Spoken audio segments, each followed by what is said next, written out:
All right, boys, we got to talk about Xbox. Yes, I know it's not PlayStation, but that's okay because talking about Xbox is still fun as well. Guys, we got to talk about Xbox.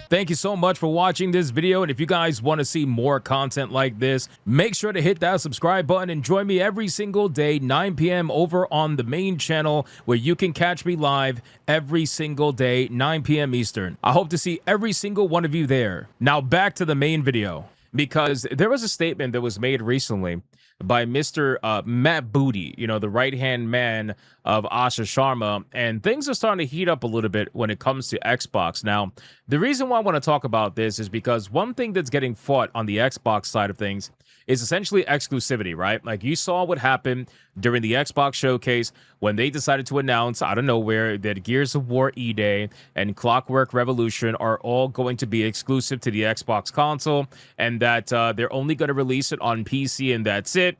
It's not going to be available on PlayStation. And a lot of people, including myself, kind of took that as a, I guess the first shot in what's going to be a new console war, I suppose. But apparently, I've been vindicated a little bit because I said that I don't really see how they can necessarily support exclusivity on Xbox because, quite frankly, I'm sorry if you're an Xbox fan, but the truth is the truth. Xbox fans don't really buy games like that. A lot of them have been trained to just use Game Pass. I'm not talking about like the hardcore collectors or anything like that. I'm just saying that most of the average users were trained by Phil Spencer and Sarah Bond for many, many, many years to utilize and prefer Game Pass over anything else. So sales really took a tank on Xbox, which resulted on them basically releasing their games everywhere, including PlayStation 5. That's when they made the controversial move to release Halo for the first time on PlayStation 5. And people took that as a sign that the wars were over. So it's kind of funny how Halo brought the wars to an end, but then Gears of War started the wars again. It's just kind of interesting. But anyway, so with all that being said, Matt Booty made a little bit of a comment, and I want to go over it. So Pirate Nation says Xbox has suggested that fans shouldn't assume that every future single-player game will stay exclusive to its consoles. Asha Sharma said players shouldn't overly fixate on exclusivity because those decisions are not carved in stone. She explained that every game is evaluated individually with factors like the studio, the audience, and long-term business strategy playing a role. That means that a game announced as an Xbox console exclusive today could eventually come to other platforms, while others may remain exclusive for the foreseeable future. According to Xbox, there isn't a single rule that applies to every single first-party release. Now, this is something that I said was going to happen, all right? I said this was going to happen for the longest time, all right? Because realistically, Gears of War E-Day has to have an insane budget. Like, there's no world that I could think of where Gears of War E-Day doesn't, at the bare minimum, have like a $200 million budget. There's no way. Like $150 to $200 million, I gotta imagine, is going to be the budget for Gears of War E-Day. There's no way that they're going to make up that level of budget when it comes to just being exclusive on Xbox. Now, granted, you also have PC sales. We know that already, and maybe the game will do decent on PC. But realistically, you kind of need to be available everywhere in order to reach those kind of numbers because you're just not going to do it on Xbox, unfortunately. You don't even get those numbers exclusively on PlayStation. I mean, look at some of their recent games that they've come out with, where like their sequels, for example, they'll sell like 3-4 million copies sold. It's just not enough, right? It's just not enough. And not only that, I believe that Gears of War E-Day is going to be available on Game Pass. Correct me if I'm wrong, chat. Pretty sure it's going to be available on Game Pass as well, which we're going to talk about in a second, because there's also conversations from developers essentially admitting that Game Pass is just a way for most video games to essentially lose their value and die. But we'll talk about that anyway. So there's also another post here from Idle Sloth with basically the same exact thing, because Matt Booty and Asha Sharma said something pretty similar. Matt Booty tells fans not to overly fixate on single-player games becoming console exclusive because that's not carved in stone. Booty says that fans shouldn't expect all the single-player games to be locked down either.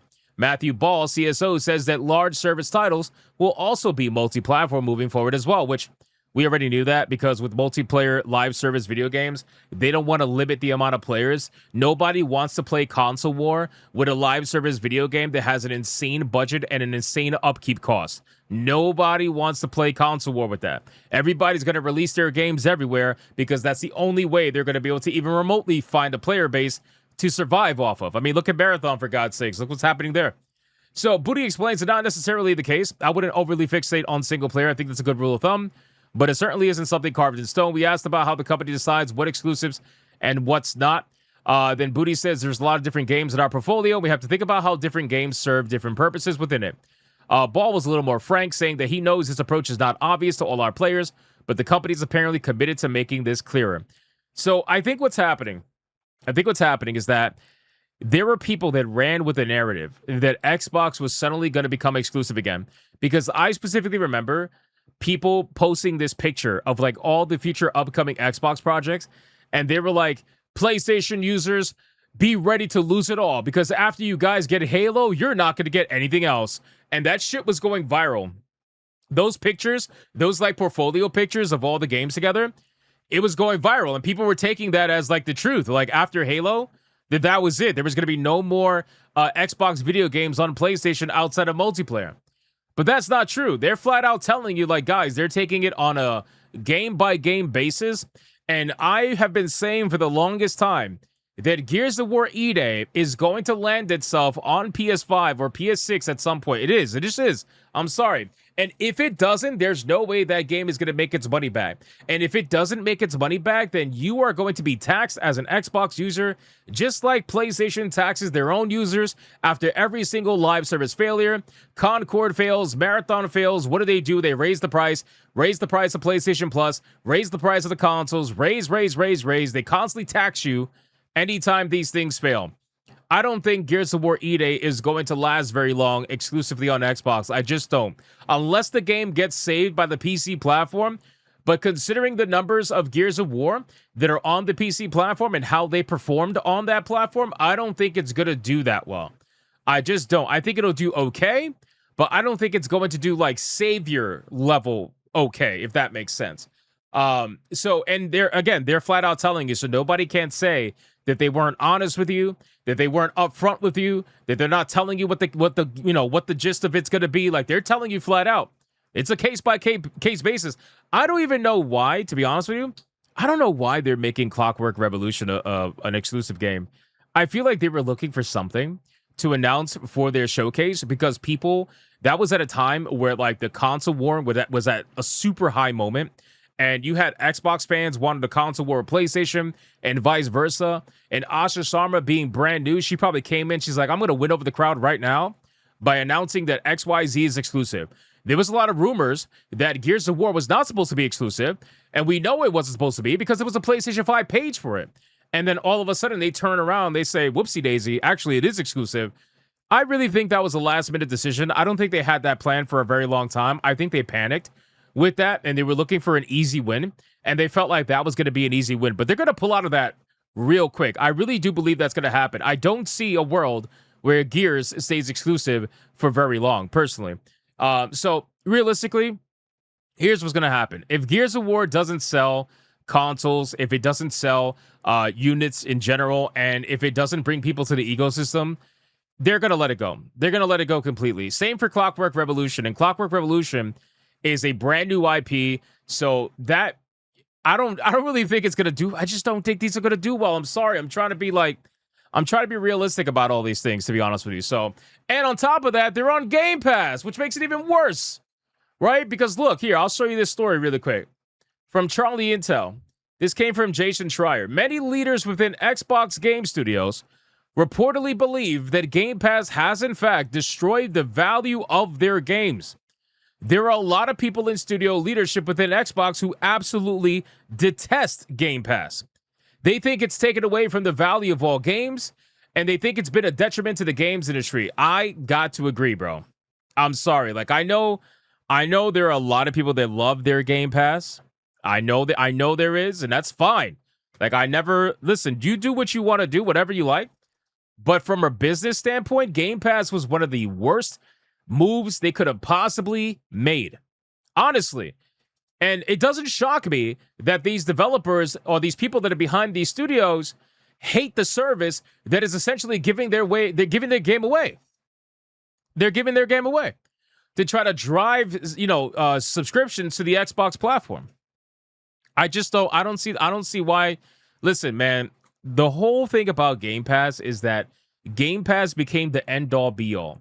With Sony's doing it the right way, where PlayStation Plus is additive, right? All you do is you add in the one thing that people are going to absolutely want to pay for, which is the ability to play online.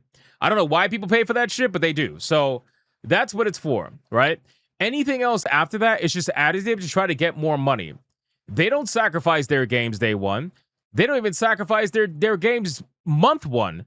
They usually wait at the bare minimum 6 months, but they usually wait about a year before they put their game on PlayStation Plus. They don't ever do day and date on their platform. But with Game Pass, that whole day one thing, they thought that was going to stand out from PlayStation and bring people more to the Xbox platform. But the truth is, that's not actually what happened. Xbox Game Pass is actually the lower of the subscription service. PlayStation actually has millions of more subscribers on PS Plus than Xbox has on Game Pass. And now it's even worse because now Game Pass lost subscribers. Game Pass is about to be under 30 million. Keep in mind, guys, Phil Spencer wanted Game Pass to be at 100 million subscribers in order for it to be profitable and to be something that could sustain the platform. 100 million, brother. You didn't even get 1/3 of the way there. And now you're going even less? Guys, I've been telling you for the longest time, it is in my belief that they're going to get rid of day one. It's going to happen. They're slowly but surely getting rid of it. I don't know if you guys saw, but Tony Hawk's Pro Skater, I think 1 and 2 was supposed to be on Game Pass. They took that shit away. They took it away. Now, granted, that's not a day one video game, but what I'm telling you is that these studios are going to start slowly but surely saying no. It's just not worth it. They're better off just trying on their own at that point. Realistically, you can't Game Pass has to be a machine. Game Pass or a subscription service has to be a machine. Netflix does the same thing with their service, where it's literally just nothing but content, nonstop, over and over and over, content, nonstop. And they have their exclusive shows, obviously. They pay for it and whatnot. But they have so much content on that platform, and they do that in order to justify why you pay the monthly price that you do. But the people that are saying that, it's never going to happen, they're not going to take away day one video games, they absolutely are. They already started. They took away Call of Duty from you after giving it to you. They're going to take away day one video games. It's going to start off slow. There's going to be certain video. You know when they're going to start? I'll tell you exactly when they're going to start. You ready for this? And this has been my prediction for the longest time. They're going to start with Bethesda video games. That's right. That's right. I would be shocked out of my ass if they actually end up putting Bethesda video games day one on Game Pass with these upcoming titles. They might do it for the remasters, right? Maybe they'll do it for the remasters. Maybe they'll put Fallout Remastered on it. They'll probably do that, right? Because they did Oblivion Remastered on Game Pass. But I do not believe for the fucking slightest that they are going to put Elder Scrolls 6 on Game Pass, brother. I don't believe that in the slightest. Not day one. I'm sorry. And if anything, if they're going to console war with something, they're going to console war with Fallout and Elder Scrolls. They're going to make those games exclusive to Xbox and PC, and they're going to skip PlayStation, and that's going to be the first real major shot. That's going to be the first real major shot in this, whatever the fuck this is, between Xbox and PlayStation round 2, round 3, whatever. That's going to be the first shot. They're going to make those exclusive. They're going to take them off of Game Pass, and those are going to be system sellers, unit sellers, whatever the case may be. That's what they're going to do, in my opinion. So we'll see what ends up happening. But to see this admission, and again, this is from Jason Schreier, so, this is insider information. Take it with a grain of salt. But I do believe this. I absolutely do believe this. And I think that these studios are waking up to the falsified promises of Game Pass to them, because I'm sure Phil Spencer, Sarah Bond, all these guys sold them the dream of how amazing Game Pass is, right? They were like, imagine you could have millions of players engaged. You could have millions of players, guys. We'll pay you XYZ amount of money based on the amount of players you have. And then what ends up happening? The games go on Game Pass. Almost nobody buys them. And they're making like 1/10 of what they would have made if they would have sold 1/10 of it and retail. You know? It's just a doomed, in my opinion, it's a doomed philosophy. It just doesn't work for the gaming industry. Unless they manage to get their budgets down so low, but you know, I know, and their mothers know that they're never going to want to lower their budgets. These motherfuckers love wasting money. They absolutely love wasting money. And they can fire all the people they want, but realistically, guarantee you the budgets are still going to be high. So, I don't know, man. I think it's a flawed concept, but obviously you guys can let me know what you think about that, but I think it's absolutely doomed.